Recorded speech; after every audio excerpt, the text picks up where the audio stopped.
Hello student, स्वागत है आप सभी का मेरे अपने चैनल रजनीश शर्मा क्लासेस में। दोस्तों, कैपिटल बजटिंग के बाद अगर कोई इंपॉर्टेंट टॉपिक है तो वो है risk analysis in capital budgeting.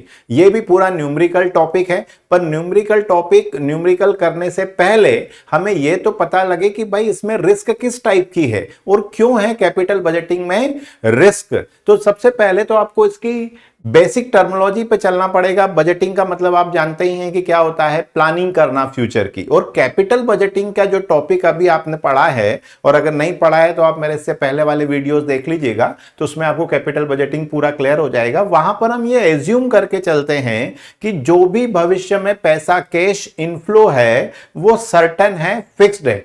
लेकिन रियल लाइफ की बात करें तो आपको पता है कि कहीं भी कोई भी व्यक्ति आपको यह नहीं कह सकता है कि गारंटेड है। आप अगर किसी इन्वेस्टमेंट में या किसी प्रपोजल में या किसी प्रकार का इन्वेस्टमेंट कर रहे हैं तो आप ये नहीं कह सकते हैं कि भविष्य में इतना पैसा आएगा ही आएगा, जब तक कि आप बिल्कुल सर्टन ना हो। सर्टन का मतलब क्या है, या तो फिर आप क्या करें, गवर्नमेंट बॉन्ड्स में इन्वेस्टमेंट कर दें या आप एफडी कर दें, तो यहां पे क्या हो गया, बिल्कुल फिक्स्ड हो गया, आप टेंशन की बात नहीं है। लेकिन रियल लाइफ में हर जगह एफडी नहीं की जाती है, हर जगह गवर्नमेंट बॉन्ड में पैसा नहीं लगाया जाता है, रिस्क ली जाती है। अब रिस्क ली जाती है तो उसका एनालिसिस करना जरूरी है। तो कैपिटल बजटिंग जब हमने आपको पढ़ाया था तब उसमें हमने मान के पढ़ाया था कि पूरा कैश इनफ्लो जो है वो सर्टेन है, फिक्स्ड है। तो भविष्य में जो पैसा आने वाला है वो हमने बिल्कुल क्या मान लिया था, सर्टन मान लिया था। लेकिन अगर हम बात करें तो तीन टाइप की सिचुएशन हो गई। सर्टेनिटी, जो आपका डिसीजन मेकिंग अंडर सर्टेनिटी का मतलब ही यह है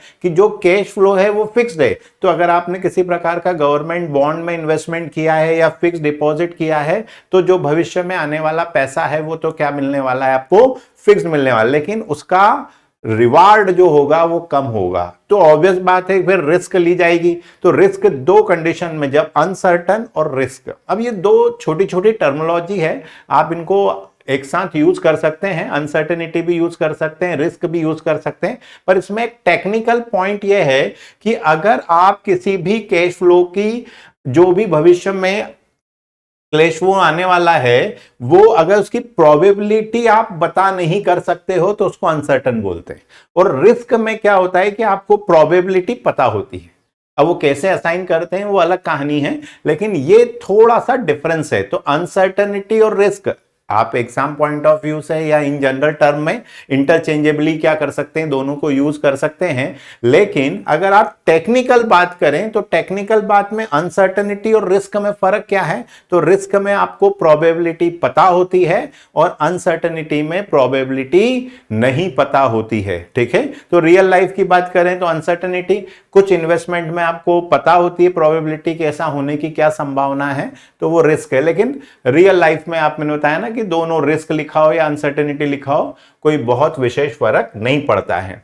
अब कैपिटल बजटिंग मैंने आपको बताया कि कैपिटल बजटिंग में हम सारे फैक्टर्स क्या मान के चलते हैं कि सब कुछ फिक्स्ड है।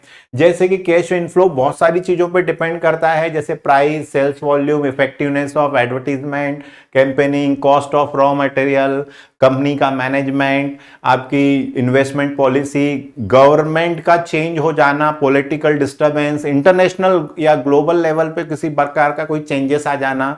तो इन सारी बातों से किसी बड़े प्रोजेक्ट की बात करें तो उसमें क्या हो सकता है, कैश इनफ्लो में डिस्टर्बेंस आ सकता है। तो यहां कैपिटल बजटिंग में तो आपने सब कुछ क्या माना था, सर्टन। लेकिन रियल लाइफ में ये पॉसिबल नहीं है। तो जब रियल लाइफ में ही पॉसिबल नहीं है मतलब आपको रिस्क का एनालिसिस करना पड़ेगा। अब वो कौन कौन से कारण हो सकते हैं, तो सबसे पहला तो साइज ऑफ इन्वेस्टमेंट। अगर आपका इन्वेस्टमेंट छोटा है तो क्या रिस्क है, चलो करेंगे यार, किसी दोस्त ने बोला यहां पैसा लगा दे, आपने लगा दिया। ये थ्योरी मैं आपको इसलिए पढ़ा रहा हूं क्योंकि न्यूमेरिकल अभी बहुत सारे तरह तरह के इसमें मेथड्स हैं जिनसे आप क्या करने वाले हैं, रिस्क को इवेल्युएट करने वाले हैं। पर अपने दिमाग में पहले एक माइंड मेकअप हो जाए कि सवाल करने से पहले हमें यह तो समझ में आए कि इन्वेस्टमेंट में किस टाइप की रिस्क है। तो इन्वेस्टमेंट में सबसे पहला तो साइज, जितनी बड़ी साइज होगी उतना ज्यादा रिस्क होगा, ये तो आप भी जानते हैं। ठीक है, और जितनी कम इन्वेस्टमेंट की साइज होगी उतना कम रिस्क होगा।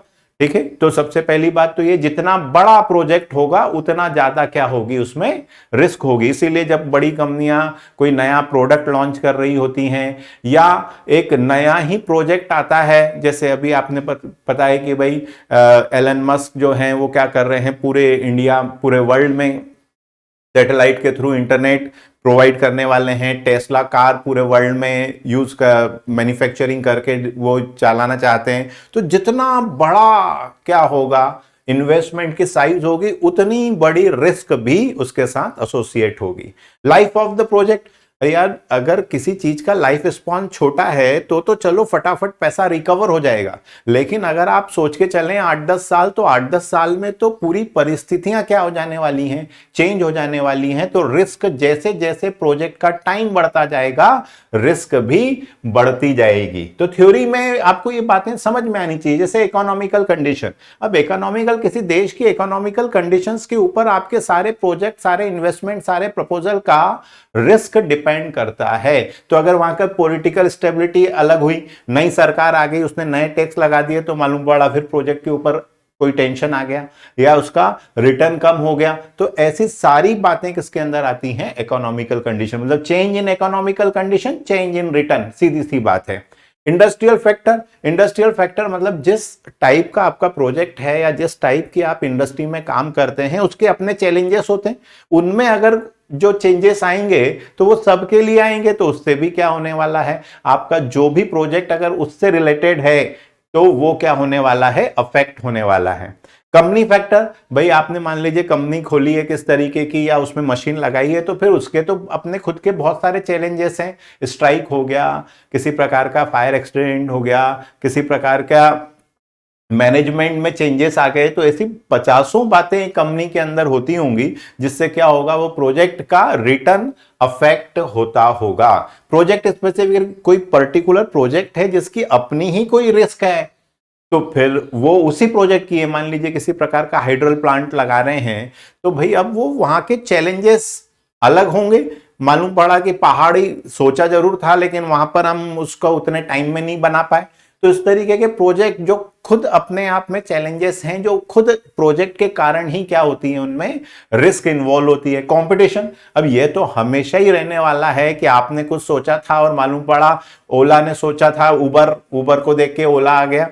तो इसका सीधा सा मतलब है कि आप जरूर सोच रहे होंगे एक बड़े प्रोजेक्ट की, छोटे प्रोजेक्ट की बात होती ही नहीं है। सारा एनालिसिस क्या है, एक बड़े प्रोजेक्ट के लिए होता है। छोटे मोटे इन्वेस्टमेंट आप घर पे जो करते हैं वो तो आप देख ही लेते हैं कि उनमें आपको पता होता है कि इतना मिनिमम रिस्क है, इतना मैक्सिमम रिस्क है।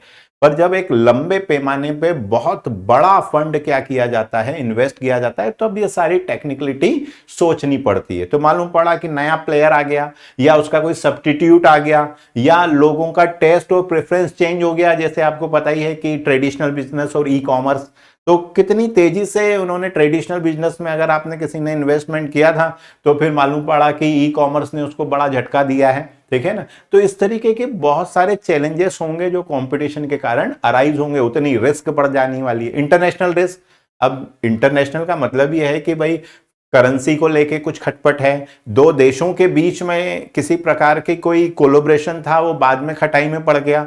जैसे आपने पता ही होगा कि आपको अडानी जो है वो कहाँ पे जाके, ईरान में जाके वहाँ का पोर्ट लिया हुआ है। अब हमारे मान लीजिए ईरान या इराक सरकार से क्या हो जाते हैं, खटपट हो जाती है, तो फिर वो प्रोजेक्ट खटाई में पड़ जाएगा। तो ऐसी 50 परियोजनाएं, 50 इन्वेस्टमेंट होते हैं, काफी बड़े होते हैं, जिनमें ये सारी रिस्क क्या होती है, इन्वॉल्व होती है। अब हम बात करें मेथड्स की, जो हम पढ़ना चाह रहे हैं कि साहब सवाल बताओ आप तो न्यूमेरिकल्स कैसे करना है। तो मोटे मोटे तौर पर आप इसको 3 भागों में बांट सकते हो। कन्वेंशनल मेथड, जिसमें आती है risk adjusted discount rate method, दूसरी आती है सर्टेनिटी इक्विवेलेंट। ठीक है, सबसे ज्यादा क्वेश्चंस भी इसी पे से आते हैं। स्टैटिकल मेथड्स में है probability method, standard deviation, coefficient of variation और डिसीजन ट्री। तो ये सब किस में आती हैं, स्टैटिकल नाम दे दिया है पर उससे कोई बहुत फर्क पड़ता नहीं है। ठीक है, फिर इसके अलावा जो अदर मेथड्स में आता है, sensitivity analysis, scenario analysis, simulation, हिलर्स model, ये सब इधर की तरफ आते हैं। मतलब ये सब आपको आना ही चाहिए। तो एग्जाम में अगर आपको इसका एक कोर समझ में आ गया ना कि किस तरीके से वर्कआउट करते हैं, तो सारे ही आसान है। दिखने में आपको लग सकता है, इसीलिए आपको स्टैटिस्टिक्स पढ़ाया जाता है। तो स्टैटिस्टिक्स में सिंपल प्रोबेबिलिटी, जो आप जिसको बोलते हैं एक्सपेक्टेड प्रोबेबिलिटी निकालना, उसी का स्टैंडर्ड डेविएशन निकालना, उसी टाइप का ये सारा कैलकुलेशंस होता है। बड़ा आसान होता है, पर एक बार हमारे दिमाग में क्लियर हो जाए कि अच्छा इस तरीके के सवालों को इस तरीके से डील करते हैं, सारा के सारा कैश फ्लो के ऊपर ही डील करना है, तो मैं आपको सबसे पहले, अच्छा इन सब के लिए जो सबसे जरूरी होता है present value factor. Present value factor पे मैंने ऑलरेडी क्या है पूरा वीडियो बना रखा है, अगर आपने वो नहीं देखा है तो आप पहले देख लीजिए ताकि दिमाग में इमेज क्लियर हो जाए कि प्रेजेंट वैल्यू फैक्टर होता क्या है। तो अगर आपके पास कैलकुलेटर है तो इसी टाइप का कैलकुलेटर चाहिए हमें। इस कैलकुलेटर में आपको जो भी प्रेजेंट वैल्यू फैक्टर या डिस्काउंटेड रेट ये पूछा जाए तो सबसे पहला काम है आपको 100 डिवाइडेड बाय 100 प्लस रेट। ये रेट वो रेट है जो आपको प्रेजेंट वैल्यू फैक्टर या डिस्काउंटेड रेट के नाम से निकालना है। तो उसको आपको क्या करना है, बस ध्यान रखना है कि इनटू और फिर इक्वस टू प्रेस करते जाइए। पहले इनटू एक बार और उसके बाद इक्वस टू ये प्रेस करेंगे तो ऑटोमेटिक सारी वैल्यूज निकलने लगेंगी। फॉर एग्जांपल अगर मुझे किसी ने बोला है कि 10% से निकालिए, किस परसेंट से निकालिए, 10% से पीवी फैक्टर निकालना है, तो आपको कैलकुलेटर में क्या करना है, 100 फिर डिवाइड का साइन, 100 डिवाइड का साइन डिवाइडेड बाय 110। 110 क्यों हुआ, क्योंकि रेट 8 कर 100 में 5% बोला है तो 105, 12% बोला है तो 112। अब इसके बाद डिवाइडेड बाय 110 इनटू, पहले इक्वस टू नहीं करना है तो इनटू करना है आपको। तो जैसे ही आप इनटू करेंगे आपको एक वैल्यू मिल जाएगी और वो वैल्यू होगी आपकी 0.90909। अब आप डिपेंड करता है कि कितने डिजिट तक इसको राउंड ऑफ करते हैं। अगर आप इसको राउंड ऑफ कर रहे हैं 4 डिजिट तक तो 9091 लिखिएगा, अगर आप इसको 3 डिजिट तक ही लिख रहे हैं तो 909 लिखिएगा। फिर इनटू के बाद जैसे आप इक्वस टू प्रेस करेंगे तब आपको दूसरी वैल्यू मिलेगी, वो मिलेगी 0.8264। इसी तरीके से फिर आप इक्वस टू प्रेस करेंगे तो फिर आपको एक नई वैल्यू मिलेगी, दैट इज 0.7513। तो प्रेजेंट वैल्यू क्या होता है वो अगर आप बात करें तो पहले आप इसको कैलकुलेटर से निकालना सीख लीजिए। मोबाइल से नहीं निकलेगा, कैलकुलेटर ही होना चाहिए, ठीक है। फिर समझ लीजिए मल्टीप्लाई करके इक्वस टू प्रेस करते जाइए तो वैल्यूज आपको आती जाएंगी। ये पीवी फैक्टर है पहले साल के लिए, ये दूसरे साल के लिए, ये तीसरे साल के लिए। तो एक आप ट्राई करके देख लीजिए, पहले 5% पे मैंने निकाल के दिखाया हुआ है। तो 100 डिवाइडेड बाय 105 इनटू, तो ये 9523 आ रहा है तो उसको राउंड ऑफ कर दिया है कितना, 9524। अब डिपेंड करता है कि आप कितनी डिजिट तक चाहते हैं। इन जनरल 3 डिजिट भी आप लेंगे तो चल जाएगा, ठीक है, क्योंकि अगर आप 3 डिजिट लेंगे और 4 डिजिट लेंगे तो आंसर में थोड़ा बहुत वेरिएशन 100% आएगा।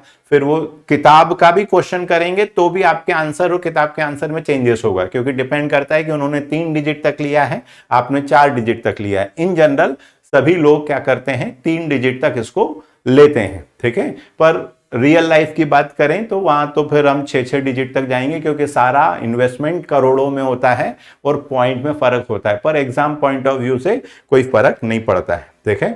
तो इसके बाद अगर आप देखें तो 100 डिवाइडेड बाय 105 इंटू 9070, जैसे जैसे इक्वस टू आप प्रेस करते जाएंगे आपके पास वैल्यूज आती जाएंगी, ठीक है। अब अगर आप थोड़ा सा समझना चाहें कि फिर से मैं आपको रिवाइज करवा दूं कि ये है कुछ नहीं, बेसिकली जो आपने बचपन में कंपाउंड इंटरेस्ट पढ़ा था वही है 1 प्लस आर बाय 100 की पावर n, जिसको आप अगर देखें तो इसको n भी लिख सकते हैं, t भी लिख सकते हैं, आप चाहें तो उसको t लिख दीजिए। तो अब ये 100 अगर आप ऐड कर देंगे तो 100 प्लस आर आ जाएगा, मतलब a इक्वस टू p, इधर आप एलसीएम ले लें तो ये क्या हो जाएगा, 100 प्लस आर की पावर क्या हो जाएगा, t। अब बेसिकली अमाउंट भविष्य में जो मिलने वाला पैसा है हम उसको 1 रुपया मान लेते हैं। तो जब आप इसको 1 रुपया मान लेते हैं तो ये 1 रुपया इसको मान लिया, तो ये जो प्रेजेंट वैल्यू निकालना है ये अपॉन में चला जाता है। तो यहां पर ये 100 प्लस आर डिवाइडेड बाय 100 की पावर t, और ये आपकी प्रेजेंट वैल्यू। आज क्या कीमत होगी भविष्य के 1 रुपए की, आज क्या कीमत होगी वो ये हो जाता है। अब ये 100 को हम ऊपर लिख देते हैं तो प्रेजेंट वैल्यू का हमारे पास जो फार्मूला आ जाता है वो 100 अपॉन 100 प्लस आर, और पूरे की पावर क्या आ जाती है, t आ जाती है। तो अब बेसिकली होता क्या है कि जब आप 100/100 एंड एक बार करते हैं तो पावर 1 हो गई, तो सीधा सीधा जब आप अब कैलकुलेटर से आप करते हैं तो 1, मतलब पहले साल के लिए जब आप वैल्यू निकालते हैं तो पहले साल के लिए टी की वैल्यू 1 रखेंगे तो 100/110, ये पहले साल की निकल गई। इसी तरीके से जब पावर 2 करेंगे तो पावर 2 करने के लिए कैलकुलेटर उसको ऑटोमेटिक क्या कर लेता है, 100/110 पावर 2। तो ये जब आप इनटू करते हैं तो वो उसको क्या करता है, उसी का उसी में बार बार मल्टीप्लाई करना शुरू कर देता है, अगर आप टेक्निकल बात समझना चाहें तो। पर प्रेजेंट वैल्यू फैक्टर का मतलब क्या होता है, बार बार समझ लीजिए कि भविष्य में जो मिलने वाला 1 रुपया है उसकी आज कीमत कितनी। तो हम सारे फ्यूचर जो हमारा इन्वेस्टमेंट, जो हमें पैसा मिलने वाला है कैश इनफ्लो, उसको आज उठा लाते हैं, ठीक है। तो इसलिए प्रेजेंट वैल्यू फैक्टर आपको पता होना चाहिए इन सवालों को करने के लिए। एक और एग्जांपल लेते हैं, मान लीजिए मैंने 10% से ये वैल्यूज को लिया है, तो ये एट द रेट ऑफ 10%। तो 10% से अगर आप करेंगे तो कैसे करेंगे, 100/110 इंटू तो 9091, ठीक है, इक्वल्स टू 8264, ये सारी वैल्यूज आ गई। अब भविष्य में मान लीजिए 1000 रुपए आपको एक साल बाद मिलने वाले हैं, तो भविष्य के जो 1000 रुपए हैं वो किससे मल्टीप्लाई होंगे, तो ये 0.9091 इंटू 1000। तो ये 1 रुपए की फ्यूचर वैल्यू है, तो उसको आप क्या करते हैं, मल्टीप्लाई करते हैं, तो सारा जो फ्यूचर का कैश इनफ्लो है उसकी प्रेजेंट वैल्यू आ जाती है। मान लीजिए 2 सेकेंड ईयर बाद आपको 2000 रुपए मिलने वाले हैं, तो उसकी वैल्यू क्या हो जाएगी, तो 0.8264 इंटू 2000। तो समझ जाएंगे तो आपको समझ में आएगा कि आप क्या कर रहे हैं। मान लीजिए तीसरे साल मुझे क्या मिलने वाले हैं, तो 0.7513 इंटू 5000।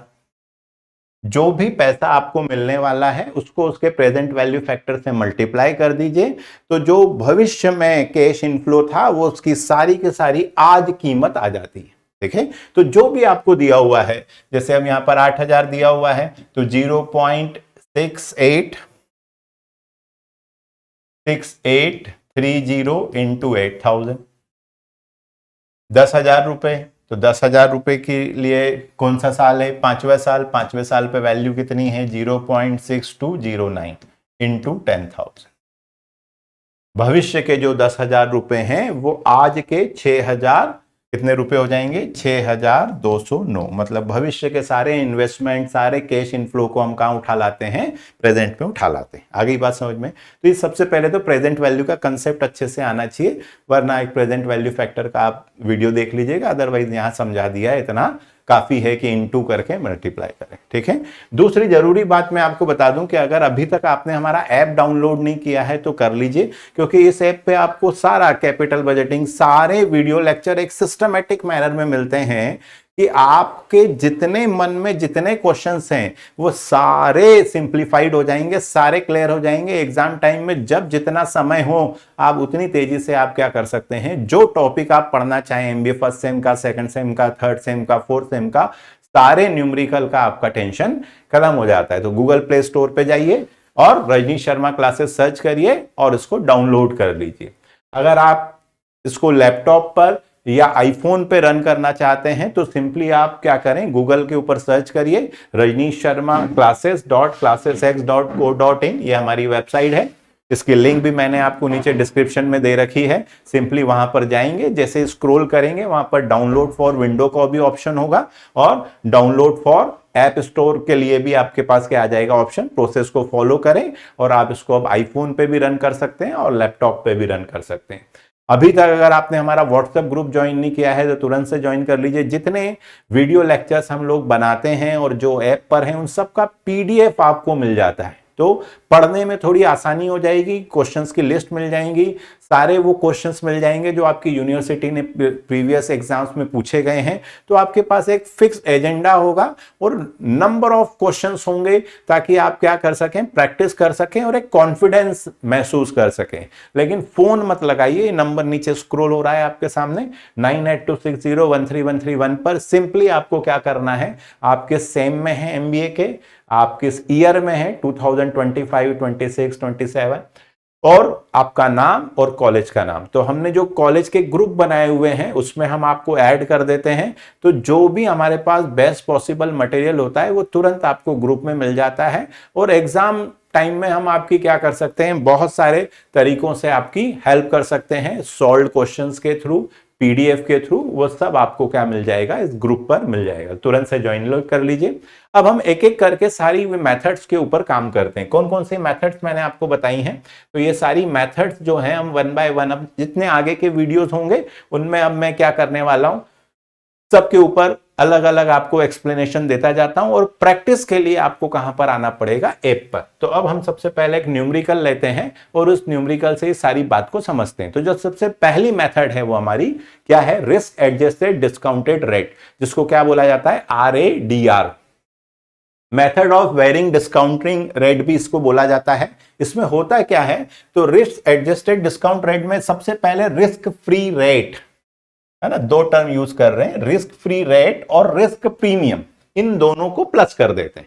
ये कहां दे रखी होती, तो ये क्वेश्चन में स्पष्ट दे रखी होती है कि इतनी रिस्क फ्री रेट है और इतना उसके ऊपर रिस्क प्रीमियम है। अब होता क्या है, तो लॉजिक अगर आप समझना चाहें तो सीए मॉड्यूल वगैरह में जब आप डिटेल में जाते हैं तब पता लगता है कि रिस्क फ्री रेट का मतलब हुआ कि जो नॉर्मल अगर कोई व्यक्ति इन्वेस्टमेंट ना करे और किसी ऐसी जगह लगा दे, गवर्नमेंट सिक्योरिटी में लगा दे या एफडी कर दे, तो जो उसको रिटर्न मिलने वाला है वो कहलाता है रिस्क फ्री रेट। तो रिस्क फ्री रेट मतलब भाई मैं आपके यहाँ क्यों इन्वेस्टमेंट करूं, मैं उसको एफडी में ही लगा दूंगा ना, तो मेरा टेंशन ही खत्म हो गया, फिक्स मिलना ही है मेरे को। मान लीजिए 8% आपको रिटर्न मिलना है आपके इन्वेस्टमेंट में, तो आप टेंशन फ्री हो गए। फिर आप हमारे यहां पैसा क्यों लगाओगे, तो आपने कहा यार रिस्क प्रीमियम, मैं जो एक्स्ट्रा रिस्क ले रहा हूं आपके यहां इन्वेस्टमेंट करने के लिए, मैं उसके ऊपर कुछ एक्स्ट्रा चार्ज करूंगा, तो वो जो एक्स्ट्रा चार्ज कर रहे हैं वो क्या कहलाता है, रिस्क प्रीमियम। तो क्वेश्चन जब भी एग्जाम में पूछा जाएगा उसमें दोनों बातें आपको क्लियर दे रखी होंगी।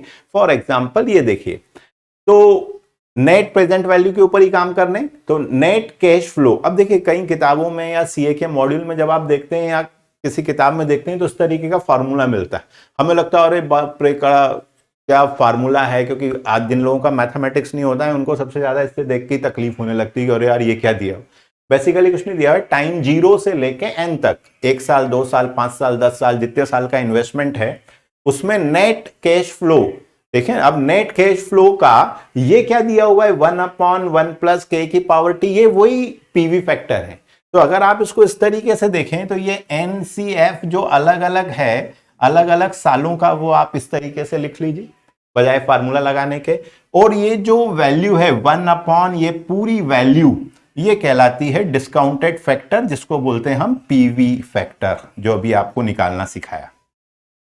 तो प्रेजेंट वैल्यू फैक्टर निकाल लीजिए और इन दोनों का मल्टीप्लाई कर लीजिए। तो ये बस लिखा है, तो इससे घबराने की कोई आवश्यकता नहीं है कि अरे ये क्या लिखा है, हम तो सवाल ऐसे करते हैं। ये सबके लिए इजी होता है, लेकिन बातें सेम है, मोर और लेस सेम है कि अलग अलग प्रकार का जो कैश फ्लो है उसको उसके डिस्काउंटिंग फैक्टर से क्या किया है, मल्टीप्लाई, डिस्काउंटिंग फैक्टर से मल्टीप्लाई किया, ठीक है। और माइनस इन्वेस्टमेंट, तो जब आप इन सब की इन दोनों का मल्टीप्लाई कर दें और इनकी जब टोटल आ जाएगी, तो ये जो आपकी टोटल आ जाएगी, इस टोटल में से जो आपका इन्वेस्टमेंट आपने शुरुआत में इनिशियल इन्वेस्टमेंट किया था वो माइनस कर दीजिए, तो वो जो बचेगा वो क्या कहलाएगा, नेट प्रेजेंट वैल्यू। अब जिस भी प्रोजेक्ट की नेट प्रेजेंट वैल्यू ज्यादा हो वो आपके लिए बेहतर है। अगर दोनों ही नेगेटिव हो तो फिर दोनों में पैसा क्यों लगाना, जब पता ही है कि डूबने वाला है तो फिर पैसा ही नहीं लगाना चाहिए। तो कई बार ऐसा भी होता है कि दो आपको क्वेश्चन दिए होते हैं, दोनों में नेगेटिव आ रही, तो दोनों को मना कर दीजिए, ठीक है। तो बड़ा सिंपल सा काम है, के मतलब वो रिस्क फैक्टर और आई मतलब इनिशियल इन्वेस्टमेंट। तो इस फार्मूले को देख के आप परेशान मत होइए, ये फार्मूला सिंपली यही बात को दोहराता है कि कैश फ्लो जो अलग अलग साल का है, फिर उसमें डिस्काउंटेड फैक्टर का मल्टीप्लाई किया, मल्टीप्लाई करने के बाद जो टोटल आया उसमें से इन्वेस्टमेंट को माइनस करें, तो टेबुलर फॉर्म में ज्यादा समझ में आ जाता है। अब एक क्वेश्चन लेते हैं तो आप खुद ही आप समझ जाएंगे कि अरे इतने इजी क्वेश्चन है, घबराने की कोई बात ही नहीं है। उन्होंने आपको दो प्रपोजल दिए हुए हैं कि प्रपोजल ए और प्रपोजल बी में दोनों में ही हमको 10,000 रुपए का क्या करना है, इन्वेस्टमेंट करना है, ठीक है ना। इसको कैश आउटफ्लो भी बोलते हैं, हमारे तरफ से पैसा जा रहा है मतलब ये कैश आउटफ्लो है। तो कई क्वेश्चंस में क्या लिखा होगा, कैश आउटफ्लो। या फिर कैश इनफ्लो तो लिखा होगा, ब्रैकेट में माइनस लगा हुआ होगा, तो आप समझ जाइएगा कि ये पैसा हमारी तरफ से जा रहा है। मतलब प्रपोजल ए और प्रपोजल बी दोनों ही केस में आपके पास से 10,000 रुपए आप लगाएंगे। जो भविष्य में मिलने वाला कैश इनफ्लो है वो पहले साल में इसमें 4,000, 6,000 और 8,000 है। दूसरे साल इसकी बात करें तो उसमें 6,000, 6,000 और 8,000 है। तो इसमें पैसा लगाएं या इसमें लगाएं, दोनों में से कौन सा बेहतर है ये आपसे पूछा है। क्वेश्चन में आपको लिखा हुआ है रिस्क फ्री डिस्काउंट रेट 10% है। The management consider the risk premium eight 5%। मतलब पहले वाले प्रपोजल के लिए 5% है और दूसरे वाले के लिए 8% है। तो 10 + 5% प्रपोजल, तो 15% हो गया और यहां पर 18%। बस इसका पीवी फैक्टर निकालना है, कैश फ्लो से मल्टीप्लाई करना है और बस इन्वेस्टेड वैल्यू जो है उसको आपको माइनस करना है। ये एनपीवी निकल गया, खत्म। और उसके ऊपर डिसीजन लेना है। इतना इजी है। तो आप 2-3 क्वेश्चंस करेंगे, आपको लगेगा अरे तो बड़ा आसान सा काम है, कोई बड़ा काम करना ही नहीं है। देखिए यहां पर मैंने लिख दिया है कि RADR मतलब क्या, रिस्क एडजस्टेड डिस्काउंट रेट, जो क्या होता है रिस्क फ्री रेट जो आपका था प्लस रिस्क प्रीमियम, दोनों को आप ऐड कर दीजिए। तो पहले वाले प्रपोजल में 10% प्लस 5% 15%, दूसरे वाले में 10% प्लस 8% 18%। कैश इनफ्लो की बात करें तो कैश इनफ्लो आपको क्या दिया हुआ था, तो ये दिया हुआ था 4,000, 6,000 और 8,000, और यहां पर दिया था 6,000, 6,000 और 8,000। तो सिंपली कैलकुलेटर उठाइए और सबसे पहले 3 सालों का दिया था, तो 3 सालों का अपन कैसे निकालेंगे, तो 100 डिवाइडेड बाय 115 इंटू, जैसे ही आप करेंगे तो पहले साल का आ जाएगा, डिवाइडेड बाय 115 इंटू, तो ये पहले साल का जैसे ही आपने करा तो पहले साल का आपके पास वैल्यू आ जाएगी, करके देख लीजिए 8695। अब देखियो 4 डिजिट है, राउंड ऑफ कर लो। देखिए दूसरे साल का करना है तो इक्वस टू, जैसे ही आपने इक्वस टू लगाया यहां पर आ गई 0.7561, फिर एक और बार इक्वस टू, तीसरे साल की वैल्यू आ जाएगी आपके पास 0.6575। अब मान लीजिए हम 3 डिजिट तक ले रहे हैं तो ये राउंड ऑफ कर लीजिए, 5 या 5 से कम हो, 5 है तो उसको आगे बढ़ा दीजिए, 5 या 5 से ज्यादा है तो उसको राउंड ऑफ कर लीजिए। तो 0.870 कर रहा हूं, तो यहां पर मैं 0.870, ये आपका डिस्काउंटेड पीवी फैक्टर हो गया 15% से। दूसरे साल के लिए आपके पास क्या है 0.756, क्योंकि ये 1 है तो 0.756। तीसरे साल की बात करें तो ये फिर राउंड ऑफ कर लीजिए 0.657। अब मान लो किसी आप किताब में पढ़ रहे हैं और यही क्वेश्चन आपको मिलता है और उसमें उन्होंने राउंड ऑफ नहीं करा है, तो कुछ 50, 60, 100, 80 रुपए का क्या आएगा, डिफरेंस आएगा, पर घबराने की कोई बात नहीं है। सारा कुछ डिपेंड करता है कि किसी ने राउंड ऑफ किया है या किसी ने नहीं किया है। तो ऐसे छोटी छोटी बातों को लेके परेशान मत होइए। 0.6 एक रूल बना लीजिए, तो 0.658, तो 0.658।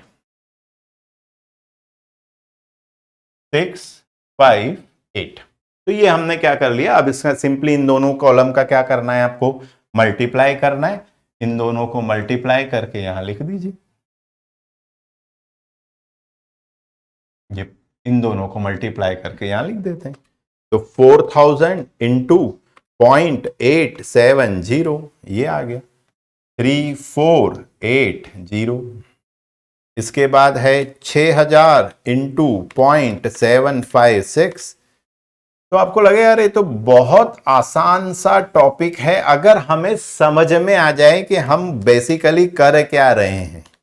658, तो ये आ रहा है 5264 प्लस 4536 प्लस 3480, तो ये आ रहा है 13,280। इसमें से जो इनिशियल इन्वेस्टमेंट है वो कितने का था आपका, 10,000 रुपए का।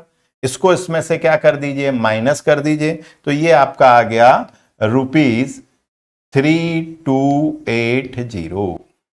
ये कहलाता है नेट प्रेजेंट वैल्यू। इसी तरीके से अब आप प्रपोजल बी की बात कर लीजिए, वो 18% से है, तो 18% से है तो मतलब 100 डिवाइडेड बाय 118 और इनटू, तो सबसे पहले साल की वैल्यू आ जाएगी आपके पास, फिर दूसरे साल की और तीसरे साल की।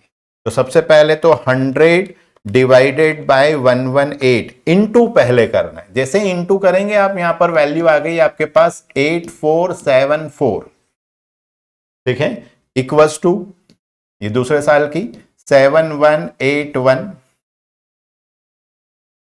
तीसरे साल की 0.6086। अब हम 3 डिजिट तक राउंड ऑफ कर रहे हैं, आप खुद ही देख सकते हैं कि यहां पर वैल्यू क्या हो जाएगी, 609 हो जाएगी। इसकी क्या हो जाएगी, तो 0.847, 0.847।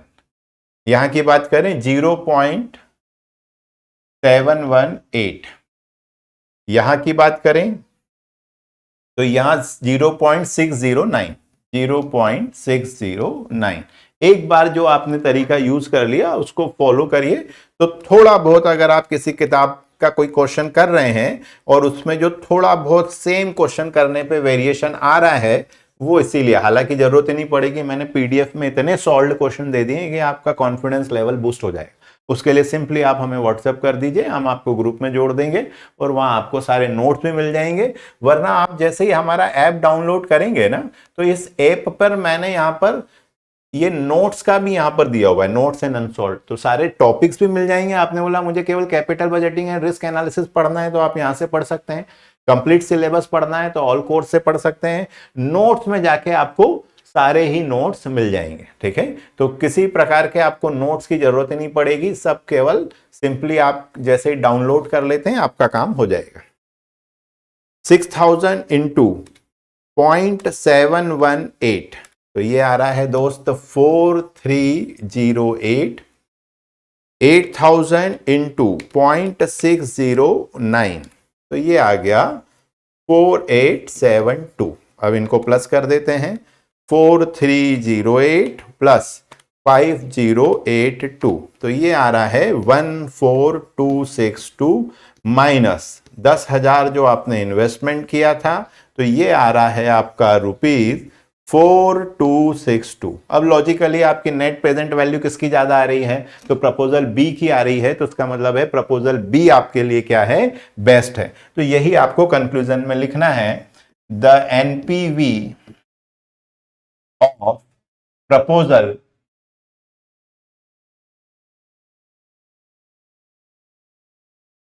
B is more than A. Thus, it is better to prefer or select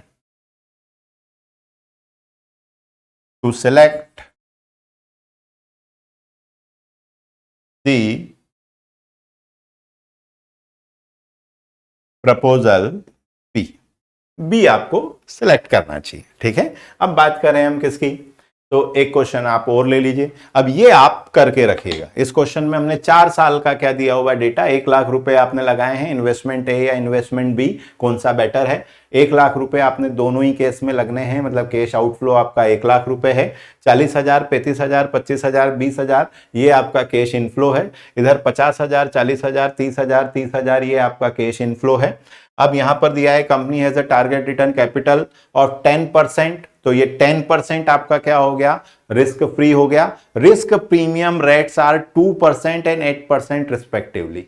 तो पहले वाले के लिए 10 और 2 12 हो गया, और दूसरे वाले के लिए 10 और 8 18 हो गया। आपने बोला सर मुझे इसका पीडीएफ चाहिए या इस क्वेश्चन का सॉल्यूशन चाहिए, तो सिंपली आप गूगल प्ले स्टोर पे जाइए, वहां पर रजनी शर्मा क्लासेस सर्च करिए, यहाँ नोट्स में मिल जाएगा। जैसे ही आप ऑल कोर्सेस में जाएंगे वहां पर, या एक्स्ट्रा टॉपिक में जाके जैसे ही आप capital budgeting and risk analysis देखेंगे, तो वहां पर सिलसिलेवार ढेरों क्वेश्चन जितने यूनिवर्सिटी ने आपकी इस एग्जाम में पूछे हैं, वो सारे क्वेश्चंस आपको 1 बाय 1 मिलेंगे, जिससे आप खुद ही बहुत प्रैक्टिस कर पाएंगे और एक कॉन्फिडेंस ला पाएंगे कि अब आने दो, किसी भी टाइप का सवाल है आप उसको बड़ी आसानी से कर पाएंगे। क्योंकि इस ऐप पर हमने क्या किया है, सारे वीडियो लेक्चर्स लगा दिए फ्रॉम स्टार्टिंग टू एंड, ठीक है।